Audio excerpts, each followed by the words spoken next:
Друзья, всем привет, я Аслан Наптугов. Добрый день. Добрый день, Ваше Величество. Ассаламу алейкум. Сегодня буду рассказывать вам о кашле, чем и как его лечить. Почему именно эта тема? Потому что очень много часто мне пишут в личку и задают один и тот же вопрос. Как и чем лечить кашель продуктами компании ЛР? Но прежде чем узнать, что именно применять, надо вообще разобраться, что такое кашель, чтобы было понятно вообще, что делать с этой проблемой. И у всех сегодня одна проблема. Ходили много по врачам, принимали кучу лекарств, лечили несколько месяцев, а то уже несколько лет лечим, но эффекта как такового нету ни у кого. Мне прекрасно знакома эта проблема. Я сам ею мучился несколько лет и, слава богу, от этого избавился.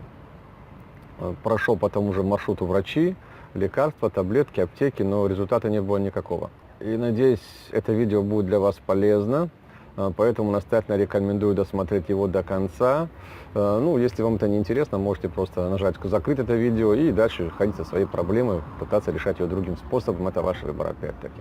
И скажу так, чтобы понимать серьезность проблемы данной, нужно просто знать маленькую статистику. Например, смертность от бронхолегочных заболеваний сегодня стоит в мире на 4-м месте после смертности от сердечно-сосудистых заболеваний, от раковых заболеваний и от разных степеней сложности травм, несовместимых с жизнью. И поверьте, эту проблему тоже через аптеку очень-очень сложно решить, практически невозможно. И, как я уже сам сказал, это все проходил лично. И когда мне это порядком уже просто надоело, я залез в интернет и начал изучать эту тему глубоко. И понял одну простую вещь, что эта проблема очень распространенная. И из аптечных препаратов на сегодняшний день могут более или менее эффект какой-то оказывать. Как ни странно, те же дешевые советские, это пиктусин в таблетках, и его аналог пертусин, это сироп сладенький. Стоят они копейки, пертусин что-то порядка 25 рублей, кажется, я покупал, пиктусин в таблетках еще дешевле. Они оба сладенькие на вкус и при этом не имеют никаких побочных эффектов, так как из растительных препаратов сделаны. Да? Также что еще? Корень солодки, сироп тоже очень сладенький, очень такой эффективный. И еще хлорофилипт есть такой раствор, тоже эффект дает неплохой. Единственный побочный эффект у него это в нем содержание спирта. Но опять-таки, при каких случаях их применять? Если у вас, не дай бог, пневмония или более что-то сложное, серьезное, у вас температура высокая, то тут однозначно надо вызывать скорую и обращаться к врачу. Потому что пневмонию такими препаратами вы не вылечите. И чтобы было понятно, о чем идет речь, опять-таки маленькая статистика, смертность от пневмонии около 10%. То есть каждый 10-й от пневмонии умирает. Поэтому с этим не рекомендую шутить. Если говорить обо всех остальных препаратах, что продается в аптеке, это по сути дорогие химические препараты, чья эффективность практически не доказана. Друзья мои, вы, наверное, удивитесь, но лекарства от кашля современной медициной практически не используются, особенно для лечения детей. Огромное количество препаратов от кашля, которые вы видите в аптеках, которые рекламируются по телевидению, не имеют никакого отношения к современной цивилизованной медицине. Не может быть. Поэтому люди от них, собственно говоря, не получают результаты. Единственный эффект от них – это ухудшение состояния и опустошение нашего кармана. В чем, скорее всего, вы сами убедились. В отдельных случаях, если вам повезло и вы нашли достаточно грамотного врача, и он прописал правильное, нужное лечение, то люди выздоравливают. Но этот процент очень тоже, опять-таки, низкий по статистике, это не более 5%. Это еще при условии, если врач выявил правильную причину и назначил грамотное лечение, потому что все методики – это в основном снятие симптоматики. И вот здесь возникает два вопроса основных. В чем причина кашля? Где найти такого грамотного врача? Причина кашля, как ни странно, многие из нас думают, что это только простудное заболевание. Это далеко на самом деле не так. Здесь очень многие серьезные проблемы могут быть. Это в первую очередь инфекции, это пневмококки, стафилококки, стрептококки, кишечные заболевания, грибки и так далее и тому подобное. Они вызывают очень много видов кашля. И это очень тяжело не специалисту, да и даже специалисту хорошему очень тяжело найти. И здесь надо пройти кучу анализов, и иногда они даже не выявляют. Это будет бесполезно, просто пустая трата денег, и многие из вас, скорее всего, с этой уже проблемой тоже сталкивались. И именно эти инфекции, как правило, еще одна из причин, почему врачи назначают антибиотики. Но здесь возникает другая проблема. Антибиотики убивают не только вредные грибки, да, и паразиты, а антибиотики еще убивают полезную микрофлору кишечника. И это вызывает непоправимые последствия для нашего кишечника. Это сопровождается диареей, кучей других проблем. Эту проблему тоже надо устранять уже другими лекарственными препаратами, которые, в свою очередь, имеют тоже побочные эффекты. И от них тоже надо избавляться. И это вот получается замкнутый цикл вот такой, с которым люди ничего не могут сделать. И на фоне этого, естественно, возникает тот самый второй вопрос, где же найти такого грамотного врача, который вас избавит от этой проблемы, да?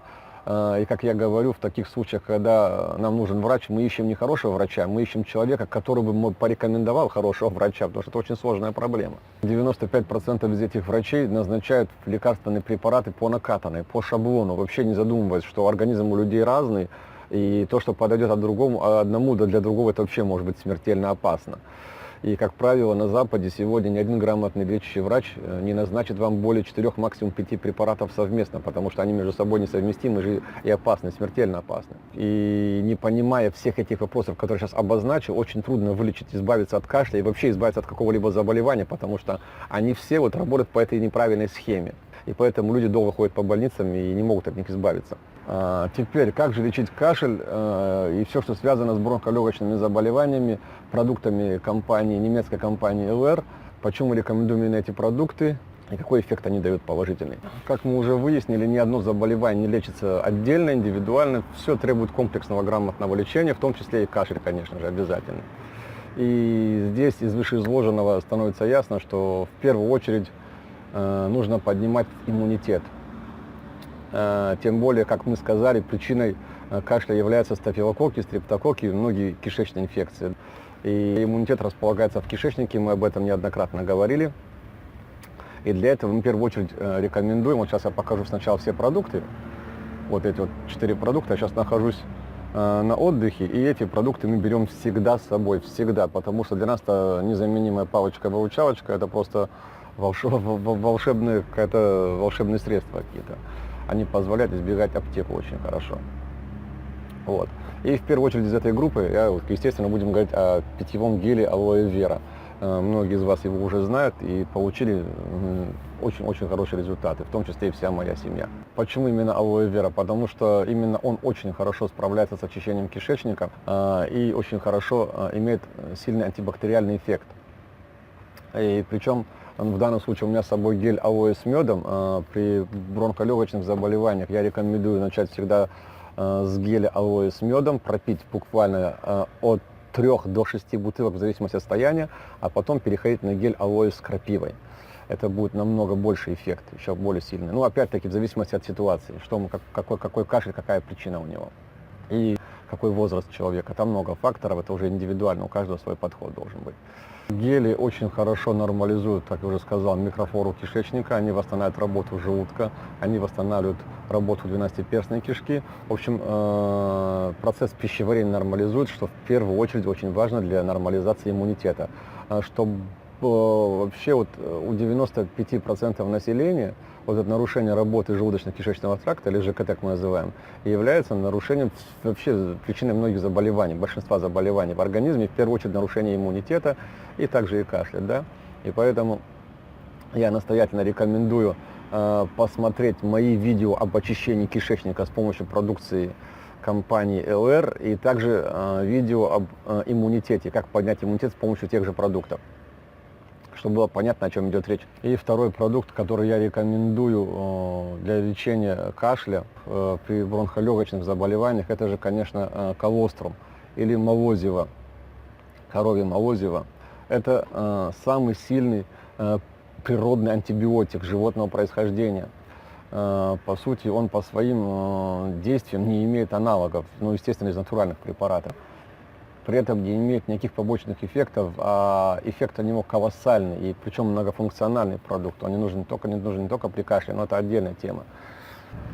И его дозировки при кашле могут быть разные, там двойная доза, тройная, даже 4-кратная доза, в зависимости от сложности, степени заболевания.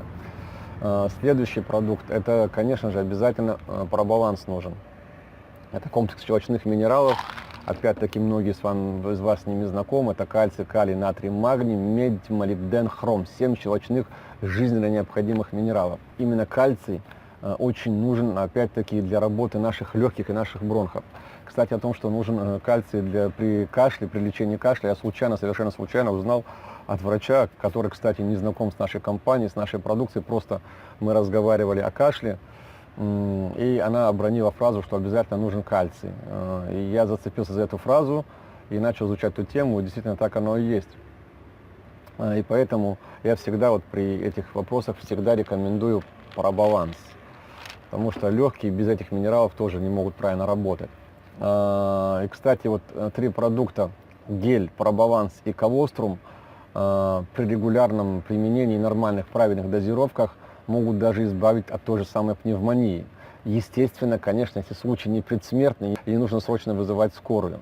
Опять-таки, давайте ко всему подходить трезво и с мозгами. Ну, я и думаю. Ну, вот так же, думать надо. Следующий продукт, который очень важен при применении, это омега-3, полиненасыщенные жирные кислоты. Они очень важны для работы всех наших клеток иммунитета и особенно для наших легких, потому что наши альвеолы – это вот такие маленькие пузырьки наших легких, через которые воздух поступает в систему кровообращения, и через них обратно выводится из организма углекислый газ. И вот стенки этих альвеол, они все внутри обработаны именно вот такими вот жирами. И когда этих жиров там не хватает, альвеола так вот схлопывается, и процесс поступления кислорода в организм нарушается. И это может привести к очень серьезным проблемам. Поэтому, говорят, легкие без жира умирают. Вот именно этот процесс очень важен для легких. Также еще здесь хотелось бы отметить, что именно вот по этой причине, по всей видимости, да, наши предки, бабушки, дедушки, прабабушки, они не знали столько научных вопросов, но каким-то интуитивным способом они поняли, что легкие без жира жить не могут. И поэтому в процессе лечения легочных заболеваний они всегда дают кипяченое молоко с кусочком козьего жира или жирного масла, или же обрабатывают нашу грудную клетку, обрабатывали, смазывали различными жирами, как домашних животных, так и диких животных, да. В частности, барсучий жир использовался, собачий жир всегда использовался. Также давали вовнутрь эти жиры и вылечивали практически все заболевания, вплоть до туберкулеза. Это еще раз доказывает, что все-таки применение жиров, употребление жиров очень важно в нашей жизни, для нашего здоровья. И, кстати, при туберкулезе тоже очень хорошо помогают все эти продукты, о которых сейчас рассказывают, да, и есть очень хорошие отзывы, результаты реальные. Можете посмотреть на моем канале, тоже они есть. Ну и, следовательно, из вышесказанного теперь сам по себе напрашивается вопрос здорового питания, что очень важно при лечении кашля, легочных заболеваний, да и вообще других заболеваний. И поэтому я рекомендую настоятельно посмотреть вот это видео о здоровом питании, где я подробно рассказываю, что можно кушать, что нельзя кушать и почему нельзя. Почему я рекомендую настоятельно это видео, потому что медицина нас за последние 50-60 лет исковеркала людям мозги и давала совершенно неправильные рекомендации по питанию. Приведу простой пример. Например, народы Севера, они традиционно столетиями кушали жирную пищу. Это оленина, это мясо кита, жирной рыбой питались, тюлени, ну вот такие вещи, да, и в их рационе никогда не было фруктов, овощей, они просто не видели и при этом не страдали серьезными заболеваниями. И когда медицина где-то в середине 50-х годов обратила на это внимание, они почему-то решили, что в их рацион нужно ввести в большом количестве углеводы, уменьшить количество жира, якобы это разрушает наши сосуды. И 50 лет кормили вот по этой методике неправильно. И за это время среди этих северных народов умерло более 5 миллионов. Это данные Всемирной организации здравоохранения, представляете? И сегодня тот же вот ВОЗ, Всемирная организация здравоохранения, радикально пересмотрела эти вещи. Ну что сделали? Они просто отстали от этих народов, сказали, живите как хотите, питайтесь как хотите. Представляете? Да, вот такой маразм происходит. Еще какой продукт я сейчас порекомендую обязательно? Это же витамины Витаактив. К сожалению, сейчас у меня их с собой нету. Мы просто их забыли с собой взять в спешке. они тоже всегда с нами, потому что они при простудных заболеваниях, при кашле в совокупности гель, пробаланс, колострум и витамины Витаактив, они дают очень хороший результат. Естественно, все эти продукты, когда вы принимаете, я еще хочу сказать одну простую вещь, не ждите результата мгновенно. Эффект будет появляться через несколько дней, 4, 5, 6, через неделю бывает, у кого как. Потому что это же не антибиотик. Антибиотик действует вроде моментально, 1-2 дня он температуру сбивает, но их обратный эффект я вам уже сказал. Но и они не излечивают до конца этих заболеваний, просто снимают симптом. И последнее, что я рекомендую теперь, это обязательно чай циструс. Его тоже мы с собой не берем в дорогу, потому что лишний груз таскать, как бы на отдыхе, да, чай с собой возить смысла нет, потому что здесь, тем более в Турции, где я нахожусь сейчас, очень прекрасные чаи на месте, и травяных очень много, я их тоже с удовольствием пью здесь. Чай циструс имеет очень хороший противовирусный эффект. Он один из самых сильнейших иммуномодуляторов, да, пожалуй, самый сильный иммуномодулятор растительного происхождения. Вот колострум самый сильный антибиотик животного происхождения, а чай циструс один из самых сильных антибиотиков растительного происхождения. И аналогов ему тоже, вот среди этих трав растительных тоже нету в природе. Тоже очень сильный эффект имеет. И он очень, очень вкусный. Вы его попьете пару-тройку раз, и вы уже его полюбите. Особенно вот я его люблю с медом или сухофруктами. Вот на этом все. Так что выбирайте сами, чем лечить кашель. Вредными, дорогими лекарствами всю жизнь, не получая никакого результата. Или же 5-6 продуктами от компании ЛР, которые не имеют никаких побочных эффектов, при этом дают кучу положительных результатов, вернее, побочный эффект у них один, это процесс выздоровления, и причем вы избавляетесь не только от одного заболевания, а от кучи других заболеваний. В принципе, это все, о чем я хотел поделиться. Единственное, напомню, что здоровье – это не промежуточная беготня по аптекам, а это ежедневная работа над состоянием своего организма и поддерживание организма в здоровом состоянии. Надеюсь, это видео было для вас полезным. Если будут какие-то вопросы, рекомендую настоятельно писать их внизу в комментариях. Единственная просьба, пишите адекватные вопросы, не какие-нибудь комментарии оскорбительного плана, потому что, когда я вижу такой комментарий, я просто думаю, что это пишет какой-то неадекватный человек, и стараюсь этот комментарий удалить. Если комментарий будет нормального, содержательного характера, я всегда с радостью готов обсудить этот вопрос, даже если он вам, ну как, мы расходимся в наших в точках зрения, и готов ответить на любой вопрос и выслушать ваше же мнение, конечно. Поэтому, если видео понравилось, ставьте лайк или дизлайк, если оно не понравилось, да, делитесь этим видео со своими друзьями, знакомыми, близкими. С вами был Аслан Наптугов. Удачи, до новых встреч, всего доброго, друзья.